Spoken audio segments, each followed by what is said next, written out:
Welcome to the Farming on Purpose podcast, a podcast for farmers and ranchers ready to shift for a stronger future. Today's challenges in agriculture are new, but the grit and determination required to be successful are not.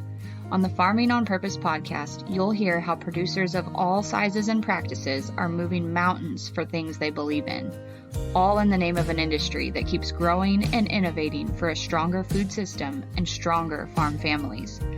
I'm your host, Lexi Wright, and I'm excited to discuss where producers are finding success, challenging the status quo, striving for better, and keeping our heritage alive, all while producing the food we depend on.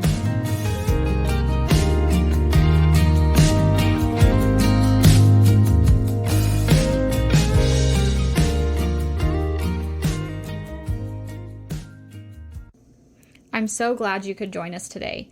You can support the mission of the Farming on Purpose podcast and be part of the tribe dedicated to building ag legacies at farmingonpurpose.com/shop.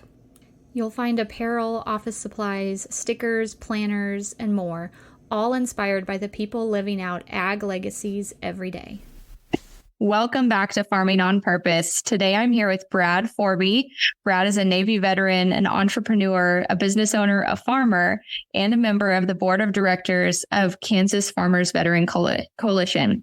He's the founder of Leafy Green Farms, which is in Pittsburg, Kansas. And I've had the honor of visiting his farm there. And it looks a little bit different than most farms when you pull up. It looks a lot more like an airport there, which is kind of confusing when you drive in and you haven't been there before.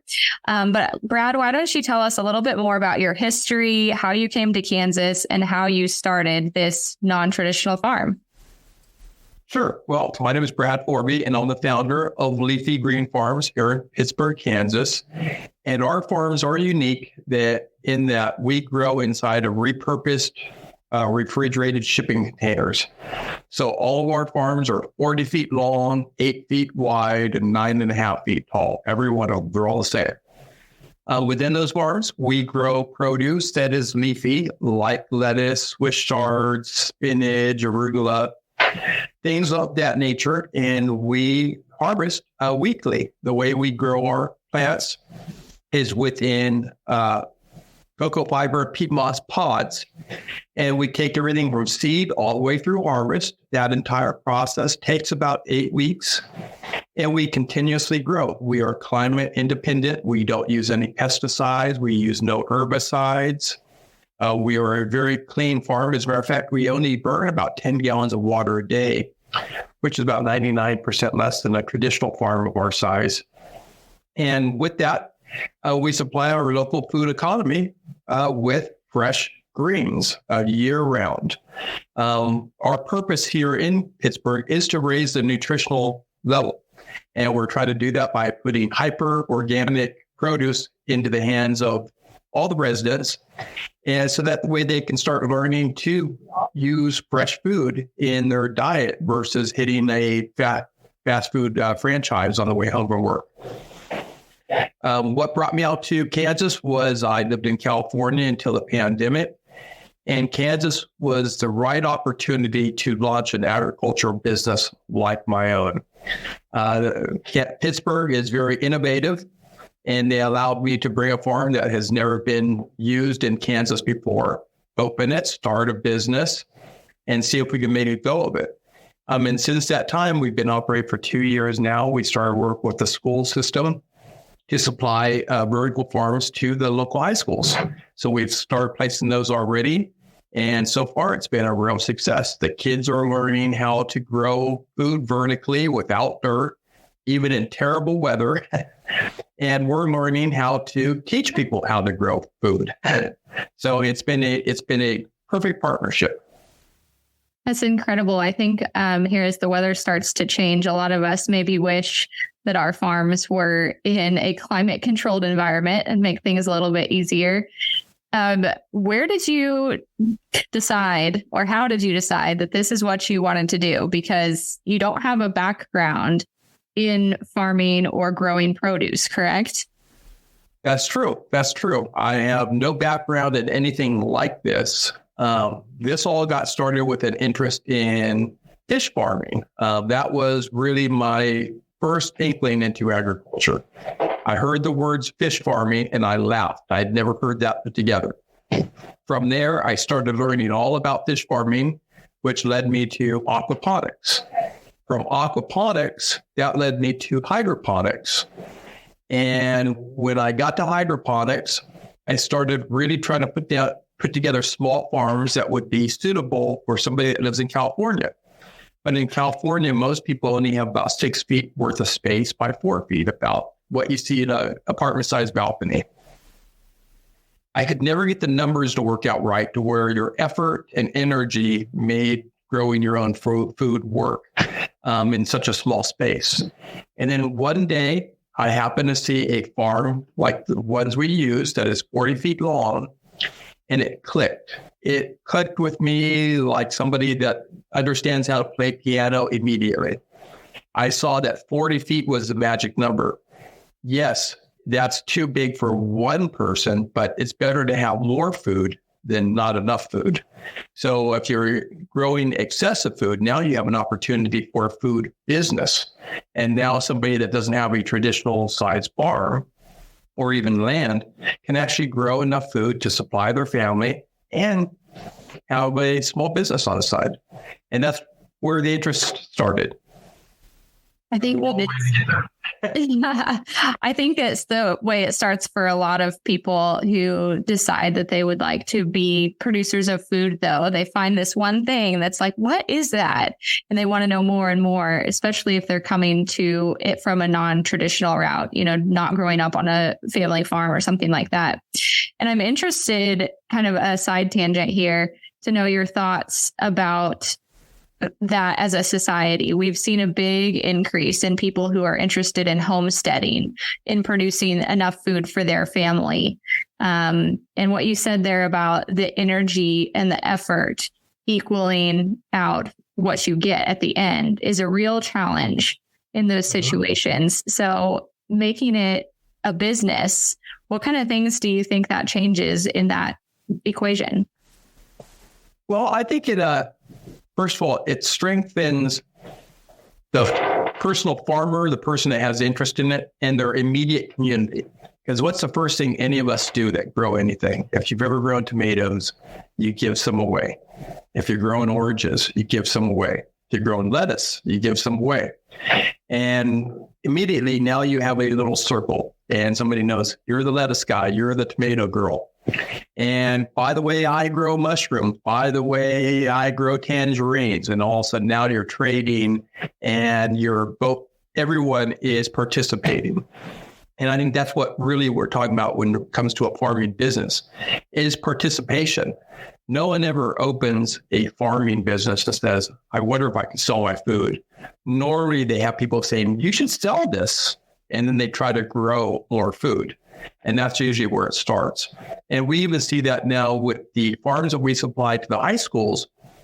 The kids now that run the farms take the excess food to the farmer's market and they sell that off to help support the farm and the supplies.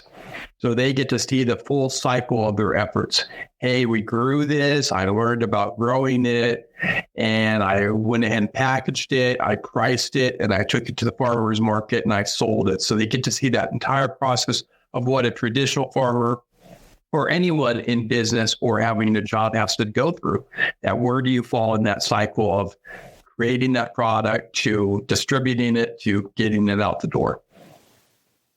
Absolutely. I think that little circle you said there is such a powerful thing in small communities too. When you become the go-to person for something and then you get to see that transform as that you start exchanging it with other people. It's very powerful. Yeah, that's how, I think everyone I talk to that has a CSA or participates in CSAs, that you always ask, and that's usually how it started. Now we're sharing this, we're creating a box for her. And next thing you know, it's a small business. And that's great. It doesn't have to be a big business. A small business can keep you busy too. Yeah. Not a phrase of, people don't set out to start selling it. They do it because they love it. And then people tell them they should sell it. When I worked at the From the Land of Kansas program, which I know you're familiar with From the Land of Kansas, and we've had Sammy, the director, on the podcast before, but I'd say that was what almost all of their stories started out like too. It was just like that. Well, we were making this and people really liked it. So they begged us to sell it. Absolutely. Absolutely. And, we have a joke around here on our farms, and that is, if your kid doesn't like arugula, your kid's never grown arugula. Mm-hmm. And we see that all the time, that we have small children that come through here. And when we started getting the farms operational, it looked different and looked weird, and they would come in just to look. And no one was very interested in what we were doing. And then we started growing things, and then they started seeing things that were very small. Then they'd come back a week or two later and they were bigger. And pretty soon they would open the door and they would see a farm filled with things that are growing. And that got their interest. Well, when are we going to take some of this home? When are we going to try that? I've been watching this plant grow since it was tiny. And now they have a vested interest in it. And now all they can think about is, how are we going to cook that arugula? When are we having that arugula? When are we having that lettuce? So you can see it.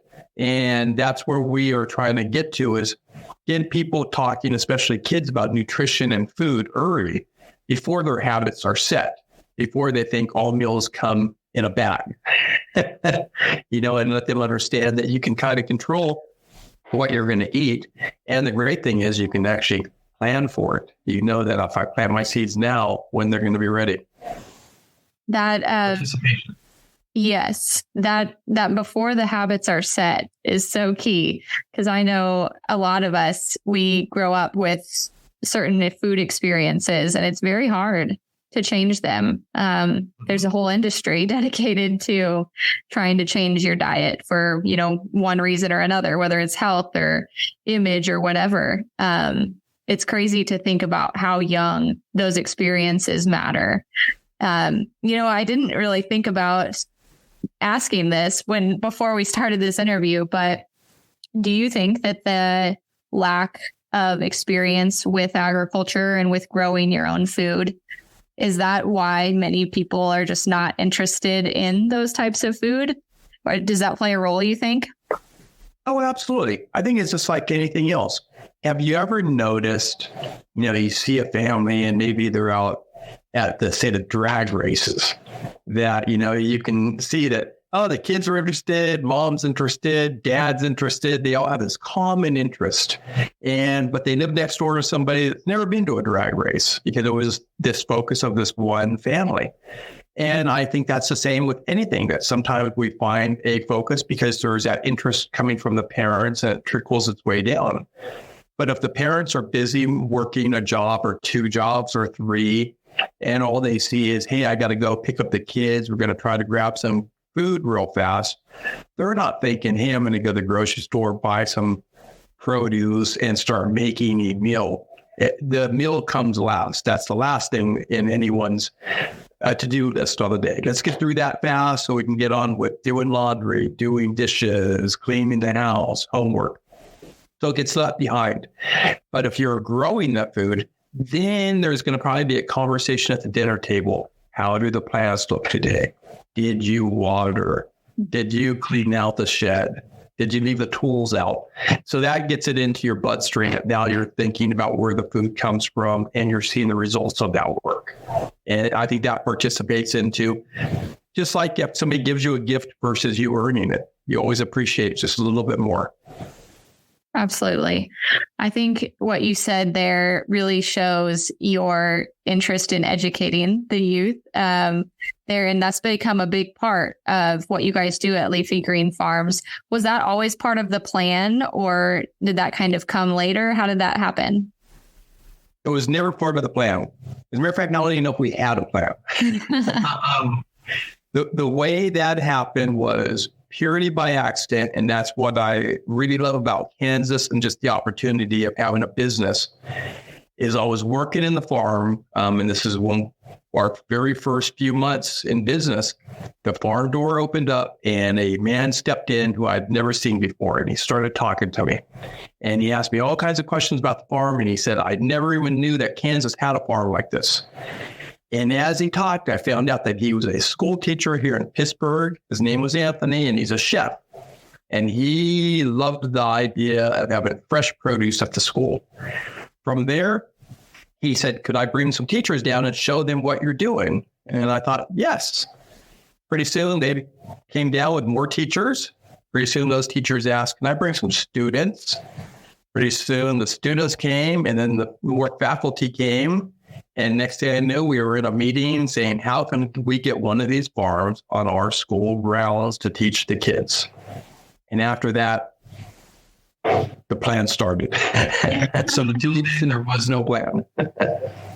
That's amazing to have those kind of relationships built in a community just based on what you guys are doing and them recognizing how amazing what you're doing is. What's that look like as the program has grown, and what's that looking like now that you're expanding? That has been a real blessing for us. The Kansas Department of Education has really gotten behind us from the beginning. From the beginning, they saw a great opportunity to not only educate, but to feed the kids. That, hey, our byproduct of teaching is really wholesome, good lettuce and other greens. We put that into the cafeteria. So they got right behind us. The state has gotten really right behind us as well, seeing that there's tremendous payoffs. And then lastly was the USDA, who has given us a grant to help build out this to the other schools in Southeast Kansas. So now we're on track to put 7 more farms into schools in Southeast Kansas as we begin to expand out to the other 100 counties or so, 98 counties left. Are they all using the farms or planning to use the farms in the same way? Is it a, run by the kids to support the food program in the school?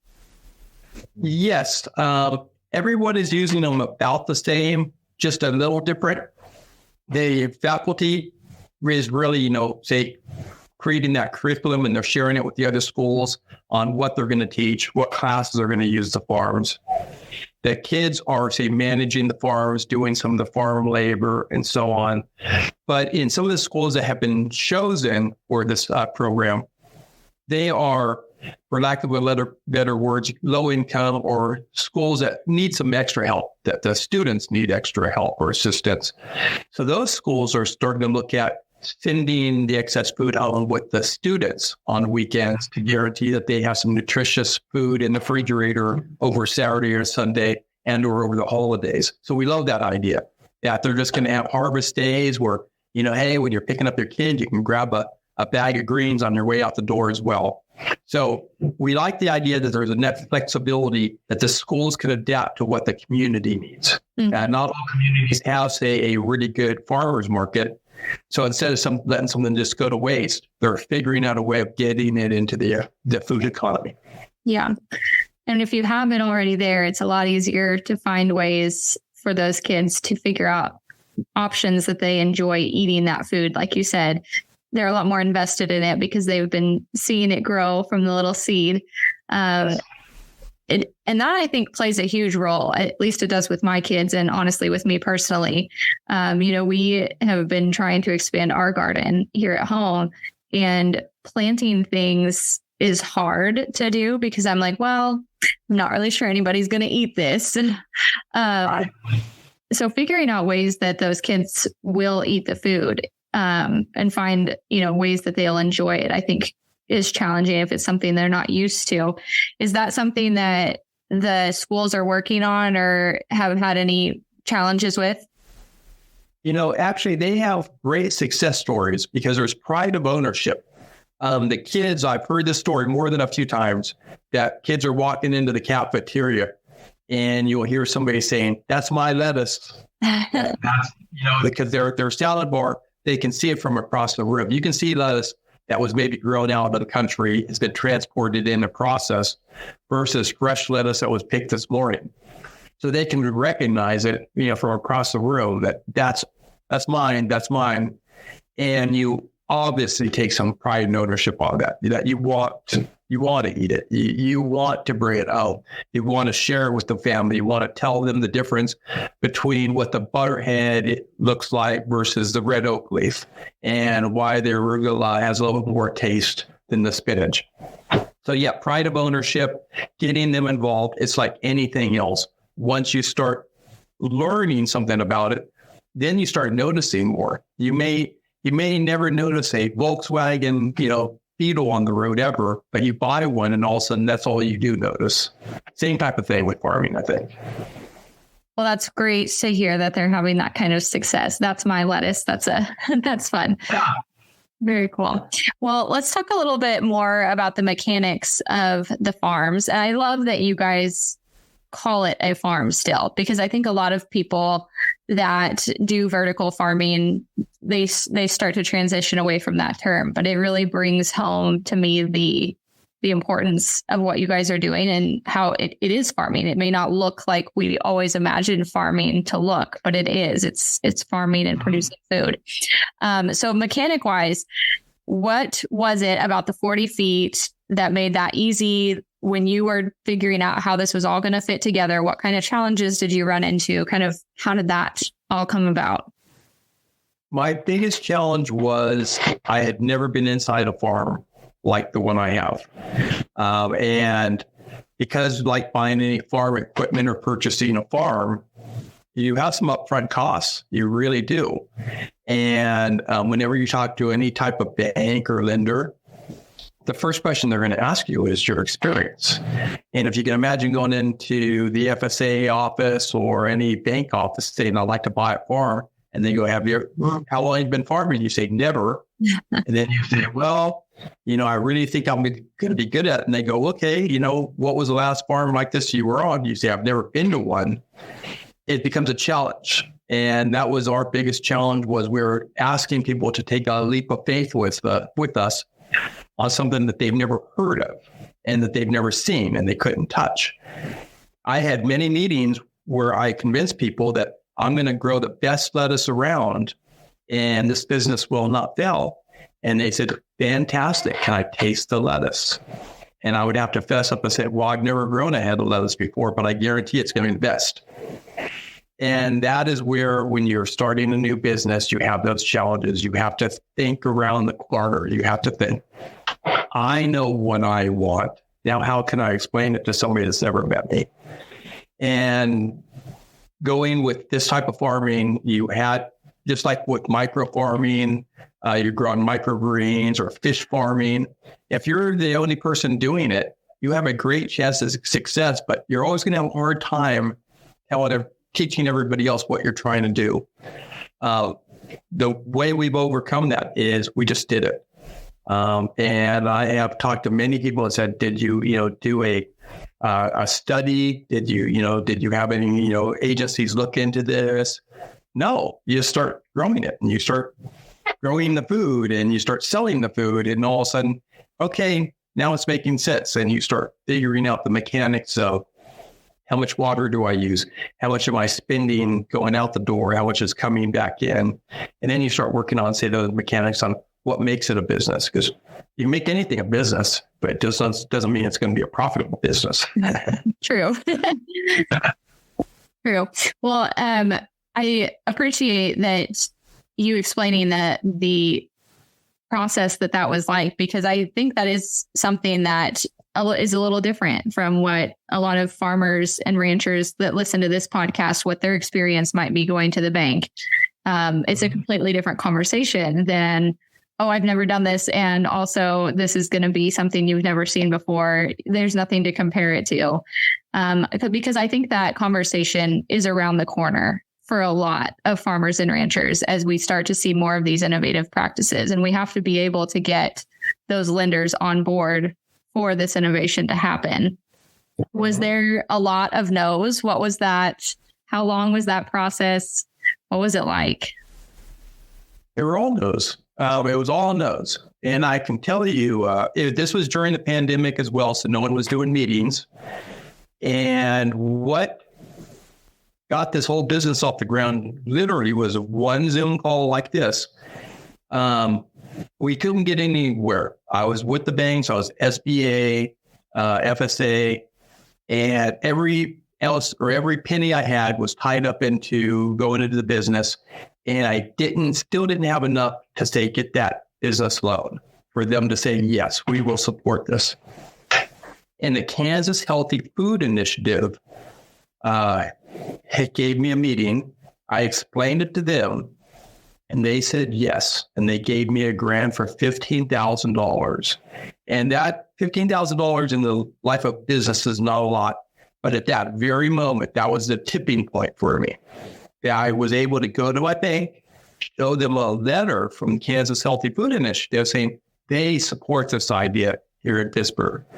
And my bank was, okay, we will now support you because they supported you. And that is what got that very first farm in. And once we were able to do that, we could show a proof of concept that we can do it. And then they started setting challenges. Okay, you have a farm. Now make it grow something. Show us, that final product. And we were able to do that. And along the way, we kept meeting those challenges on the timelines and what they needed to see. And we were finally able to do it. But I contribute all of this to that initial grant by somebody saying, yep, we believe in you. And I think they generally supported me with the idea that he may fail, but if he doesn't, we're going to have a new avenue of looking at this and having a new way of feeding ourselves, especially in poor climates or weird areas where not everyone has access to food or fresh food.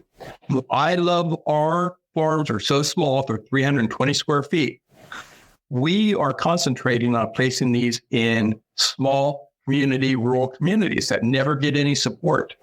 We want to put these behind the local grocery store so they can now help their customers by supporting them by having fresh produce. I love that idea that you don't have to have 1,000 acres in order to make the difference. 320 square feet, and you can start growing food. 320 square feet is a lot more doable when you go to the bank too. Yes, it is. Yes, it is. Yeah. Yes, it is. And that's where a lot of farmers, I think, and people who want to get into farming are going to have to be with the way that we see land prices going. That's not going to be an option. And losing the amount of farmland that we do every day, it's things are going to be different. And it's kind of scary and also inspiring to think about when we look at what you're doing, to know that we're not going to be just, all going hungry and starving. There are people that are working on how do we do this? How do we do this small? How do we do this manageable? What kept you going through that process? Because it sounds like a very challenging situation. I had everything on the line. So you had to do it. I actually looked to see if my futon would fit in this farm just in case. Just in case. We were down to that. It had to work. It had to work. And that inspires you. That inspires you to show up on a Saturday. That inspires you to check on your plants on a Sunday, even when you don't want to. That motivates you. Failure is a great motivation. You were all in, futon and everything. All in, 100%. Still live. I laugh because I used to think I had everything under control. And now I've learned that I have to just manage the uncontrollable. I don't have control of everything. You just have to manage your processes, and you refine your processes for running your business always. And you have to look back every month and say, what could I have done different? What should I have anticipated? And you try to make next month a little bit better than last month. Very true. So tell me a little bit more about the farms. You said they're 320 square feet. I think that's kind of hard for folks to imagine what that looks like and how you're doing that. So what does it look like on the inside as best we can explain? I'll try to post some pictures in the show notes too. And then what kind of things are you able to grow, and kind of what that growing process, how did it ramp up? Okay. Well, our farms are 320 square feet. They're inside of a shipping container. So if you can imagine any shipping container you ever drive past, just think inside that farm, inside that container could be a farm, and you'd never know it because there's no windows. Our farms they use their space extremely well. If you can imagine being on a boat or a ship, a place for everything and everything in its place. There is no extra room. Within that, with the growing cycles, we grow a few different ways. I normally will do a harvest once a week, so I'm on a weekly rotation. Some of our farms, I will rotate out once a month, where I just let everything grow and I put them all on one cycle, and we do one large harvest a month. With that, I try to give myself a variety of greens to grow. We grow anything that is leafy, like lettuce, spinach, arugulas, basils, herbs, things like tomatoes. I cannot grow. I can't grow a pumpkin or a cucumber, things like that. It really has to be that leafy type of vegetable. So I will plan out my, menu of what I hope to have a few months down the road. I will order my seeds, and from seed, we will take it from seed to seedling to all the way through a harvest and then start back again. When you're trying to imagine my farms, they take up the space of 2.5 car spaces. So when you pull into a parking lot, just look, and if you look at 2 car spaces back to back, my farm just takes up a little bit more room than that. So we get a lot of bang for our buck. And because of that, we can put them in unique spots that don't normally would support anything versus agriculture. I have them in a parking lot right now. That would just be wasted space. You can put them in an underpass. With our farms, I don't even have them connected to water. I actually use bottled water. I burn 10 gallons of water a day. So I use 5-gallon bottles of water, and I will fill my take up once a week. So you can literally put a farm anywhere. And I think that is going to be one of our keys to success. Is it doesn't mean that you have to have 1,000 acres. It doesn't mean you have to have a combine. You can just start small. And if you're great at it and your farm is doing well, you can always add a second farm. And they're all the same. So you know exactly what to do and how to run it. Was the size of the shipping container, is that the best size? Like, I know it's easy to get shipping containers to put them in, but is a larger farm, would that be more efficient, less efficient? Have you guys thought about what that might look like? Yes. And I have watched my competitors go to the wayside, because what you start doing is you start working with something that works well. And the first thing you think is, let's change it. Let's expand it, make it bigger. And normally what I have seen is when it goes from a farm like mine, and then they say, what if I was to get a warehouse? What if I was to buy a building and convert it and use the same technology to grow inside? And I see that, and what you end up doing is you are putting more money into, say, real estate and refurbishing something than you are to growing. So now you're a builder now. You're doing other things, and you're removing yourself from the farming a little bit more. And I think a lot of people start getting distracted that now I'm not custom grab farming. How can I custom grab farming? I'm trying to get the electrician out here to do this, or a plotter out here to do this. I love the size of our farms because I can transport them anywhere because they're a shipping container. They're made to be shipped. Second, because I know the size, and because they're the exact same, if I am very good at growing things in one, I can now do the simple math to say, what do I have to pay to double my harvest? And I can look at it and say, I can maybe stack it on top. I don't have to buy more land. I can only take up a few more feet and put one beside it. And it gives me that little bit more options to grow versus saying, okay, now I'm going to try something new. I'm going to go from what I know and start building a building to do something different. So with that, I like how we're very modular. I can look at it and say, from the micro, here's what one farm will produce. Here's what 5 farms will produce. And here's the manpower you need between the two. It increases your controllables. As you mentioned earlier, you have to manage the uncontrollables. That's a really great way that you already know what your numbers are. So you don't have to be guessing and wondering. Now, knowing what your cost of goods are is going to always come down to it. Anyone and everyone's always going to ask you that. And it's a much easier way to talk when you're saying, I'm going to do the exact same thing versus I'm veering off course. Now I'm midstream and I've been in business for 2 or 3 years. A bank doesn't want to see you go off course if you've been in business for 15 years. So that you're just getting started. They want to see you replicate. And I love that about the size of our farms. So you mentioned that you can't grow things that are not like leafy greens. So the leafy greens are where you're at.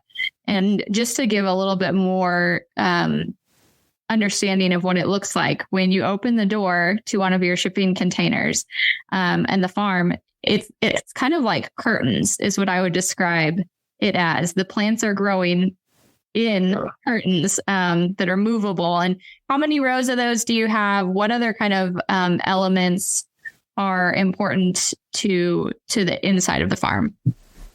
Well, I have 4 columns, and those columns hold towers, which are described as curtains. Each tower, there's 256 total towers in the farm, and each tower will hold about 10 plants. So about 2,500 plants, give or take, at any given time. All the plants are fed on the same watering system. They all are drawn from the same light. And the lights are what provides the heat for the farm. And the air conditioner, it typically runs most of the year, and that provides, keeping the temperature right, keeping the humidity right. And I don't have to heat it because of the lights. So I kind of play off that a little bit. In the summertime, I make sure that lights come on late at night or off early in the morning and so on. The farms are definitely difficult to describe until you step foot in one. They are very unique. I encourage anyone to go to our website, leafygreenfarms.org, to see what they look like. But they are very efficient on space. We can usually move around in there pretty efficiently. I harvest, and again, I always go back to, because they're all the same, it's wonderful that you can have a farmer from one farm walk into another farm and just start working. They know where the scissors are. They know where the water is. They know where the paper towels are, because they're all laid out the same. So that helps with controlling your cost of goods as well, because you're not always on a training curve. We can get our people, our interns or new employees up to speed pretty quickly, because everything is so repetitive. So on these ones that you're harvesting once a month, do you go in there and check on things? I know you have, you can check a lot of the things from your phone to see how the systems are doing, but do you go in there at all during that month, or what's that look like? Oh, yes. I am a traditional farmer, as in the mornings, the first thing I do is I look at my plants. I have to visualize what's going on, because that's usually going to tell me. When I open the door in the morning, I can normally tell if my farm's healthy just by the smell. I can know that, okay, something's off. I can tell by the temperature something's off. I can smell, if there's any kind of contamination, if I have algae growth, anything like that. And that comes from farming. Traditional farmers are the same way. You see a farmer grab a cob of corn of a stalk, and he knows everything. That tells him, everything about his harvest. So we're pretty much the same way. I can monitor everything off the phone. I can make adjustments from my phone, so I don't have to come down to the farms in the middle of the night to adjust water or adjust feeding or anything like that. But at the end of the day, there's something to be said for just being able to lay eyes on your farm. And again, that's where I go back to having them anywhere you need is wonderful, versus I have talked to traditional farmers who live in one town and drive to another to where they own land. Mm. There's going to be those times you're thinking, I don't want to get in my car and drive over there. It's bad weather. It's rainy. There's snow on the road. I don't want to look. And those are the times you have to look. So it's nice that when you can say, I'm just going to step out my door, walk in my farm, and look it over, and you'll be done. So yes, you can get information from every sensor that you can pull, but there's nothing like being able just to touch your own plants and go, yep, they're healthy.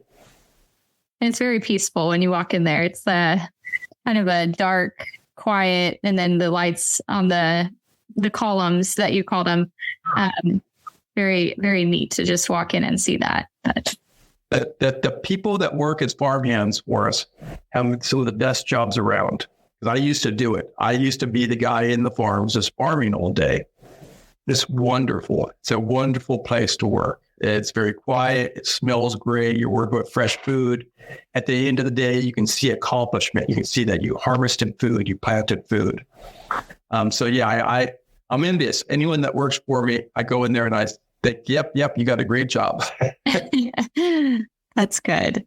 A lot of what you described in the direction that you guys are going is about increasing the level of nutritious food available to your area. Has that always been important to you? Is that one of the reasons that you got started with farming? People do farming for all kinds of different reasons. Some of them, the health of the food is very important. Yes. Yes, that was really one of the core reasons was nutrition. I come from California. In California, I lived in a large city, Sacramento, and I knew no matter what I did, I was never going to be able to say make a change. There was going to be no difference I was going to be able to make. When I decided to come to Pittsburg, population 20,000, and start farming, I set a lofty goal with the rest of the team that we can change nutrition in a town like this. In a smaller town, we can move that nutritional needle just by infusing better food. And it's not that we have to grow it all, but by talking about it, it gets other people talking about it. It gets restaurants interested in, well, where else can I buy local grown food? And now people are thinking, okay, I can do it too. It's not that expensive. Or maybe restaurants that have never bought from local producers find out, well, hey, they're pretty approachable. I can go ask the lettuce guy, can I buy some lettuce from him, or the mushroom guy, or this guy or that guy? And that's where that comes from, is we believe that in a town like this, in a state like Kansas, we can get people talking nutrition. Yeah, we can move that needle. We can move it. I've seen crazier things. The opportunity to make an impact. Very neat. Yeah. And I think I agree with that. I worked on an orchard in college, and I'm from Western Kansas originally, and fresh produce especially is not super easy to come by there. A lot of times what you can get in the grocery store is underripe or over-ripens very quickly, which is no fault to the people in those communities. That's just what they have available access to. But coming and working on an orchard in college and getting to pick fresh strawberries and peaches and blackberries right from the tree or the bush changes your opinion about some of the foods you thought maybe you didn't like pretty quickly. Yes. Well, I noticed right away coming from California, I always assumed that in Kansas, your grocery stores would have really fresh produce. And I came out here and I found it to be the opposite. Mm-hmm. And I couldn't do it. I can't believe that with all this farmland, most of the things that are being farmed are being shipped out. How many people are going to the grocery store and buying soybeans? They're just not. So it's like, yes, okay, I get it now. It is not an equal plane across the country. Different communities struggle with different things. And one thing I know to be true, and I've seen it, that if you look at the nutritional level of a community and the income level of that community, they are almost hand in hand. And if you go to a very affluent community that everyone's making good income, they have good health care. By the way, they have good food too. That's just how it works. I'm 2 hours away from a Whole Foods around here. That is just, it's not an option for communities like this. So again, that's why I know that by growing the food here, I don't have to ship it across the country in order to make a profit. I can just sell it here where it's going to be grown and consumed, and we can save the money and all of that fuel. And we won't have to throw so much away on the other side because it was contaminated or got overripe being delivered. Absolutely. That makes more sense. Yes. Yeah. The decrease in shipping costs and use of fuel to do so makes a big difference. Yeah. Absolutely. From your standpoint, you guys have been working a lot with schools, and you've mentioned potentially grocery stores to get your farms on their locations. Is that something, are you building those farms for them? Is that something that you build these farms for just other people who want to buy a farm like this to diversify their own? Yes, actually both. For schools, for individuals or other businesses that may have that need. So we're kind of open to all of that. And right now, our next phase has really been with training. We're looking to do more organized training. I'm working with the VA to start some veterans training for vets who are looking to, say, transition from the military and go into agriculture. This gives them, one more, bow in their quiver that they can, I don't own a lot of land, but I do have an interest in this. This also allows vets who maybe have some disabilities to actually work in agriculture where they couldn't be sitting on a traditional tractor or working in the fields, but they could, say, be working in the backyard within climate control. So with that, it really goes back around to, what that person's needing. Is it somebody that's, say, for education, schools are looking for a little bit something different versus a person saying, I own a restaurant, I just need to be able to produce a lot of lettuce. Everyone has a different need, and we try to accommodate that. And if we can't accommodate, we actually just tell them we can't. Gotcha. When people hear things like this, I think it sounds like a really neat way to diversify an existing farm and to provide some other revenue streams. Is that something that has been tried out with you guys? Is that something that's realistic for growing farms to be considering? Yes. As a matter of fact, I've been approached by traditional ranches and farms that need to still have staff on all year round. And now that all of a sudden they're not growing, and, so they don't have their own gardens and they count on their own food most of the year. So they've been looking at, they can bring one of these on. They have more than enough room, they're accomplished growers anyways. And this provides them enough that, okay, we can be feeding our staff. We have some excess for some of the horses or the goats or the rabbits, talking about good fodder, things like that. So, yeah, we're really seeing this as that other tool for anyone that's looking to get into agriculture that, hey, maybe I have a ranch. I don't want to farm, but I do need fresh food. So I get those calls quite often. And some people are kicking tires, just trying to understand it. And that's one thing that we always offer is, since we're in Kansas, we're in the middle of the country, come visit us. Come just look, see if once you walk inside, maybe you'll think, nope, this is not for me. Or maybe you'll be thinking, hey, this answers a lot of my questions, or this solves some of the problems. And that's all we're looking for is, I think usually the people that are looking for the solution will realize right away, they don't have to ask me anything. They can say, yep, that solves my problem. Now, what's my next steps? Mm-hmm. And that's where we go from there. So what is some of the next steps that they might take if they come visit, or let's say go online and see what you guys have there and are like, wow, this is for me. This would do what I need it to do. What do they do from there? Okay. Well, typically what a school will do with us is they will submit a letter to us, to say a letter of interest, saying that who I am and I have an interest in one of your farms and maybe I'd like to come out and visit. From there, we will invite them out. They can visit with the farm. Maybe they'll spend a few hours working in the farm with me, and I'll work with the teachers to explain the process. And because of how the farms are laid out and the science behind it, I can take you from, seeding to harvest within an hour. It's all within there. And that way you can have that overall understanding of how would this even operate on our school, or how would this operate for my business. Then from there, we'll start putting a plan of action together. For schools, it's typically funding and staffing. For an individual, maybe it's just funding that, hey, I'm going to work in the farm myself. My wife's going to help me or something like that. And now they're just looking at doing some funding. For somebody like that, what they normally need is they need a place to send their bank. So the bank can come and see the farm and walk it and kick the tires just like they would be on any other equipment and take it from there. Or their insurance company.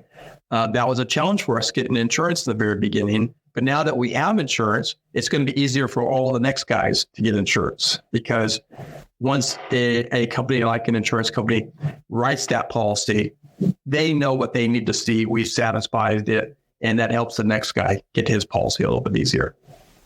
You're blazing the trail. It's always the individual, for what somebody's looking for. We're flexible to them. We're not so big that we don't adjust. You guys are really blazing the trail for this kind of thing to happen. I know that process was probably really hard. As you said, you got a lot of no's. You were all in. But having someone who has done it now and has seen this success, really, you did the hard part for everybody else. So glad that you did. Yeah. Glad you stuck with it. Me too now. Yes. I would tell anyone that's starting a new business, farming or anything else, just persevere. That, I was told no so many times, but you just have to keep doing it. I kept growing. I kept trying. I kept having more plants, and eventually things you just get caught up. People are saying it's never going to work. You're thinking, well, it's working. So now what's the next objection? And pretty soon you're just past that. And I look back at all those no's and just as almost a badges of honor that all those people have said it's never going to work. It's just not going to work. And now I think, oh, I go to a meeting, I have a big team now. Crazy.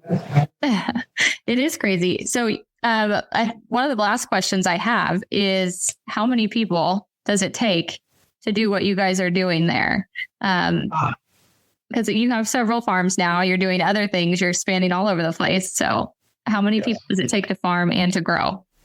Okay, well, the first question is a bit easier. On a traditional farm like mine, we normally figured it out for about 25 hours a week. You need about 25 hours a week in one of those farms.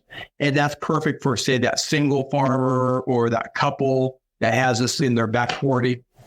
That's perfect. Now, when you start adding to it, it doesn't just double.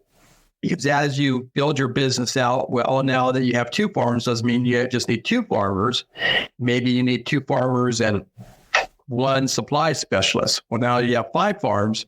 You need maybe 4 farmers, a payroll person, and a manager. So it starts adding up like that. And for our business, we have now split into with the schools that I have, people that work with the education system, and then myself and others, we work with the veterans that my interest lays with getting more veterans aligned with, we're going to teach them how to grow this way. We're going to give them some options. And with a little luck, they'll come work for us. That I always have that need. As we expand throughout Kansas, I am looking at parts of Kansas that no one knows what we're doing. There is no one that I can pull from that has any experience. So I know I have to train them. And now I'm trying to train people to go back home where they're from in Kansas so that they can either open their own farm or help the school farms in their area. So it's a great challenge to have. It's a great problem to have. I'm very happy about that. You're such a positive person, and you have such a positive outlook when you look at these challenges. I don't think that is something that everyone approaches those situations with. We've had General Bunting on the podcast before that works with veterans at the Save Farm. And I mentioned to him that you were going to be on the podcast, and he was really excited to hear that, because a lot of the challenges that you just mentioned of training and creating those opportunities for veterans to transition into agriculture are the ones that he faces too. But yeah, you'd have such a unique approach to those problems. And that was one of the reasons I wanted to have you on the podcast, is because these things that you're addressing, it's not just growing the plants. I think so many of us that get involved in agriculture, we're like, okay, I just want to work with my plants. I just want to work with my animals. That's my thing. But you so willingly are ready to take it and give it to others. And that's very inspiring. You have to. That is, you have to. Don't tell me that that wonderful chef that opens a restaurant gets to spend his time in the kitchen. He doesn't. He or she doesn't. They have to start doing other things.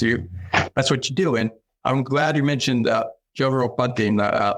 Wonderful person. I've been to State Farm. I support their mission 1,000%. I hope that we can continue working with them in the future. And they are one of the very first people that we are looking to be sending out a farm to. I can't wait to get a farm up to them. They will do wonderful things with it. They will. And what you said there, the chef that opens the wonderful kitchen is not the one in the kitchen. That reminded me of some really good advice I heard once, that as a business owner, your job is to work yourself out of a job so that you have to go get a new one, because then you know your business is growing. If you have to go solve the next problem and you have the people following you to do the ones you've already solved. That's right. I've already hired my replacement. I am convincing her every day that she wants my job. So now my job is to make myself look like I'm not working. Make it look easy. Yeah. Well, I appreciate you so much coming on and sharing what you guys are doing there with our listeners. It's such an innovative and unique approach. And I just appreciate not only your outlook on how you address this goal, this big goal that you have to increase the level of nutrition, but also how you're bringing this different kind of farming to Kansas. So thank you so much, Brad. Well, thank you. I appreciate it. It was wonderful visiting with you. Thank you for visiting the farms, and anything I can ever do, just please do not hesitate.